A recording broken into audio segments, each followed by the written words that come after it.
dia a todos, o meu nome é Amanda Rebelo. A gente acabou de receber uma notícia urgente que precisamos falar sobre Flor de Gume de Monique Malcher. Começamos agora o nosso podcast.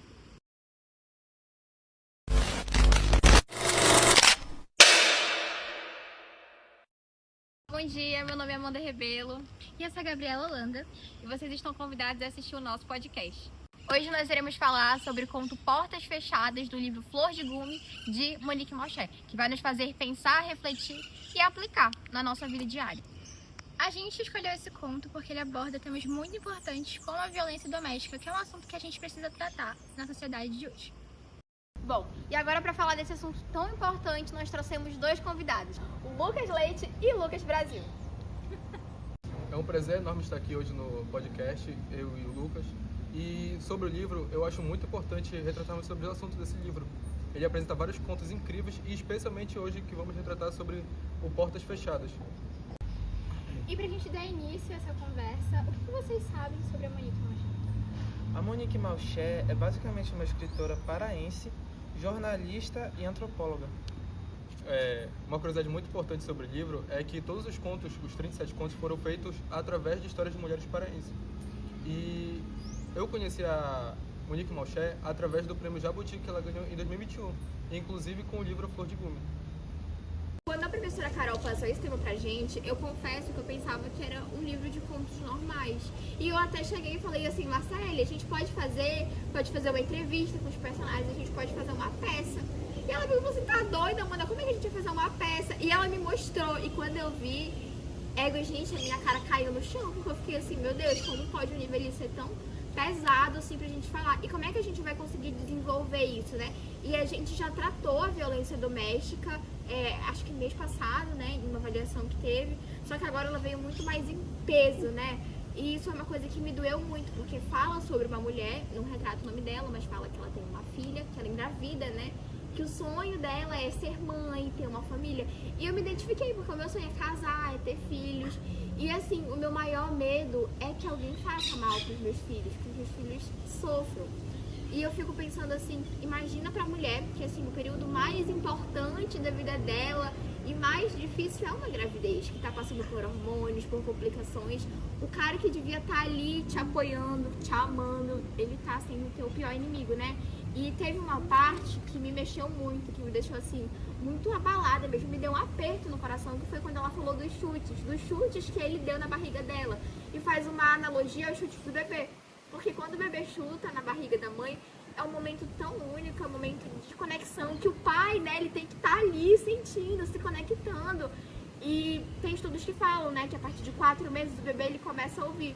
Imagina o bebê começando a entender que o pai dele quer pra proteger ele, quer pra amar ele, quer acabar com ele, com a mãe dele. Isso é uma coisa que me deixa, assim, completamente devastada. E eu queria saber o que vocês pensam em relação a isso. Em relação a esse chute, a gente lê esse conto, mas a gente lê esse conto com essa ideia de que ele é só uma história. Só que a gente não bota na cabeça que isso pode estar acontecendo com qualquer pessoa a qualquer hora no Brasil. Esse tópico de agressão doméstica é bem complicado de se retratar por conta disso, porque enquanto a gente está aqui conversando, pode ter alguma mulher sofrendo isso e não sabe o que fazer, não sabe se chamar a polícia, tem medo de chamar alguma autoridade, chamar a polícia, falar para algum parente, vizinho, e fica sofrendo essa agressão com esse peso na consciência de se ela faz alguma coisa, se ela deve, se ela não deve fazer, e esse medo de se caso ela fazer alguma coisa e der errado, as consequências que ela deve sofrer com isso. E assim, eu fui lembrando dessa história, eu fui lembrando de uma série que eu vi, que falava sobre isso, tinha uma retratação que era um pouco mais pesada. Era uma mulher que ela sofria violência doméstica e o marido dela ali também praticava várias violências e torturas com outras mulheres. E ela via aquilo ali, ela tinha medo, ela queria denunciar, ela queria ir na polícia, ela queria falar, gente, meu marido, ele é um doido e ele faz isso e ele me agride, ele agride outras mulheres, ele me faz assistir isso. Só que eu não quero fazer parte disso. Só que ela se sentia coagida.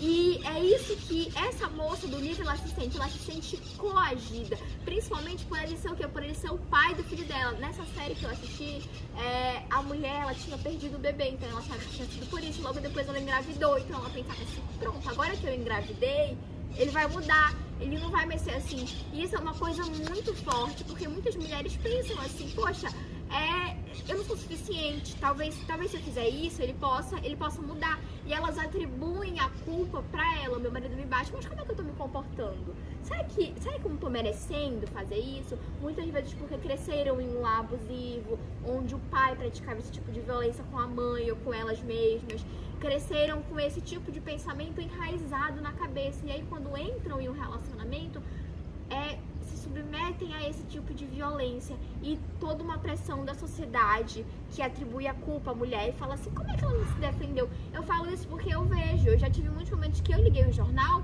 e uma pessoa da minha família mais antiga pegou e falou assim, mas essa mulher aí, porque se fosse eu, já tinha levantado, já tinha dado uma nesse cara, mas a gente sabe se ela ia conseguir fazer isso? A gente sabe o que tá passando numa cabeça daquela mulher, principalmente quando tem filhos.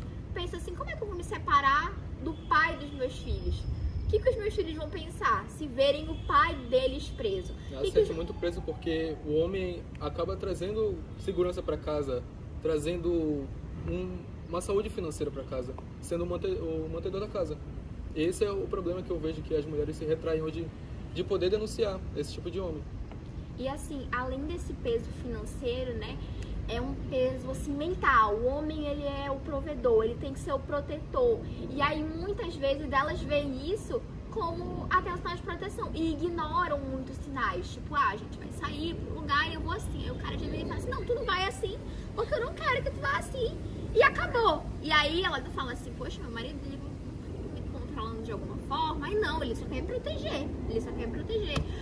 Amor, minhas amigas me convidaram pro evento, eu quero ir. Não, eu não quero que tu vá pra esse evento, eu não quero que tu faça. E aí o cara, ele vai te isolando, te afastando dessas pessoas e vai fazendo com que tu acredite que ele tá te protegendo, quando na verdade é ele que tá te machucando. E afasta ela da família, dos amigos, e quando ela vê, ela tá num lugar que às vezes ela não consegue mais sair, porque ela tem medo. Trazendo de novo pro guincho do conto, Portas Fechadas, a gente pode ver um homem que não teve seu papel como um homem, como um pai de família, como responsável. Ele agrediu sua mulher, como fala no conto, com chutes, trazendo a morte do seu bebê que nem pôde respirar esse ar. Como a mulher no conto fala, ela tinha até colocado o nome da sua filha, como Luana. E a Luana simplesmente não pôde ver nada do que esse mundo tem a oferecer, porque um pai foi responsável e tratou a mulher como não deveria tratar. Tem uma parte no conto em que ela fala: você se tornou a minha casa, com as paredes cheias de pregos, chutes e olhos de lobo. Isso mostra como a relação deles era tóxica, e o lar deles, que era para ser um lugar de aconchego, de amor, um refúgio, na verdade era um local de dor. Ela descreve a morte da filha dela de uma forma muito simbólica, quase como ela tivesse morrido junto com a filha dela. E no conto tem uma frase que é basicamente: morri ali, uma morte dos sonhos, do tempo. E essa parte é bem pesada. É que assim, eu acho que a mãe, ela morre mesmo também, né? Porque tem aquela frase que fala assim, uma frase feliz, né? Nasce um filho, nasce uma mãe. Morre um filho, morre uma mãe. Pegando o gancho do Lucas Leite, tem uma parte do livro que diz: morrer obedecendo e desobedecendo. Aqui a autora mostra que, mesmo obedecendo, a mulher sofre. E se ela desobedecer, é um risco. É um ciclo de dor. Eu falei, quando a gente tá falando aqui, a gente não sabe quem tá passando por isso. E assim, por isso que isso é algo tão importante que foi pedido pra gente falar de extrema urgência. E agora eu faço um último apelo, um pedido. Se você que tá vendo isso, conhece alguém que tá passando por algum tipo de violência doméstica ou sofre, ligue, denuncie. Aqui, 180. A gente pode ligar, a gente pode denunciar. A Delegacia da Mulher tá aí pra isso. Pra gente poder, passar por essas coisas.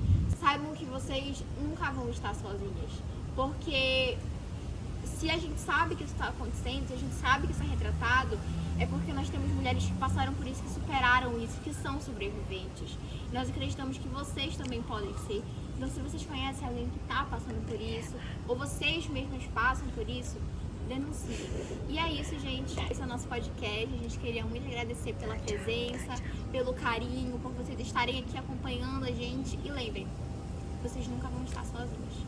É isso, muito obrigada. E Tchau!